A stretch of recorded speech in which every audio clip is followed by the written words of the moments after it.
One day, Edward was in the shed where he lived with the other engines. They were all bigger than Edward and boasted about it. "The driver won't choose you again," said Gordon. "He wants strong engines like us."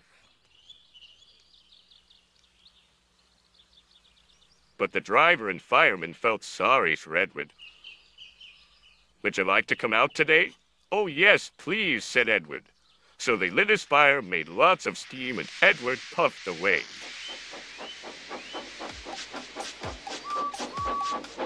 The other engines were very cross at being left behind.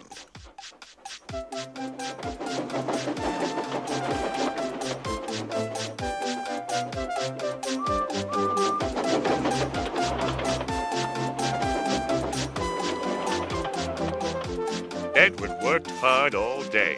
The coaches thought he was very kind, and the driver was very pleased.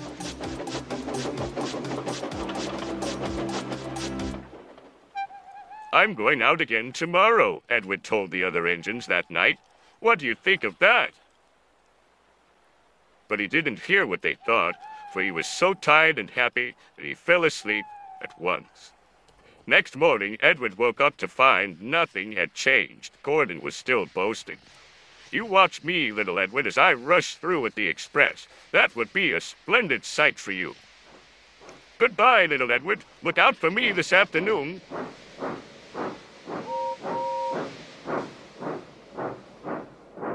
Edward went off to do some shunting.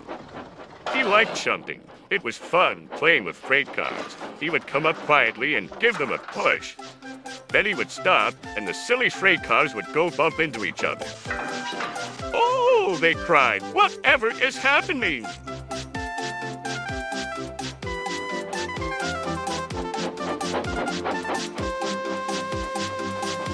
Edward played till there were no more freight cars. Then he stopped to rest. Presently, he heard a whistle. Gordon was cross. Instead of nice shining coaches, he was pulling a dirty freight train. "A freight train, a freight train, a freight train," he grumbled.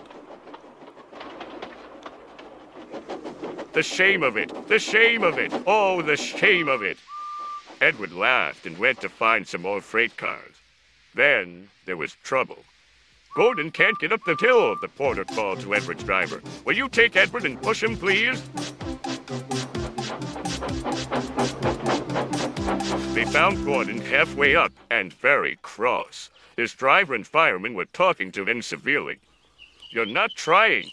"I can't do it," said Gordon. "The noisy freight cars hold an engine back so." Edward's driver came up. "We've come to push." "No use at all," said Gordon. "You wait and see," replied Edward's driver. They brought the train back to the bottom of the hill.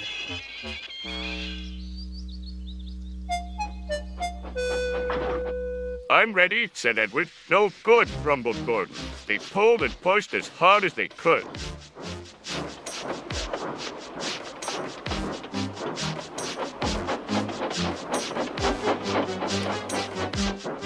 "I can't do it! I can't do it! I can't do it!" puffed Gordon. "I will do it! I will do it! I will do it!" puffed Edward. Edward pushed and puffed and puffed and pushed as hard as ever he could. And almost before he realized it, Gordon found himself at the top of the hill. "I've done it! I've done it! I've done it!" he said proudly. He forgot all about kind Edward and didn't say thank you. Edward was left out of breath and far behind, but he was happy because he had been so helpful. At the next station, he found that the driver and fireman were very pleased with him.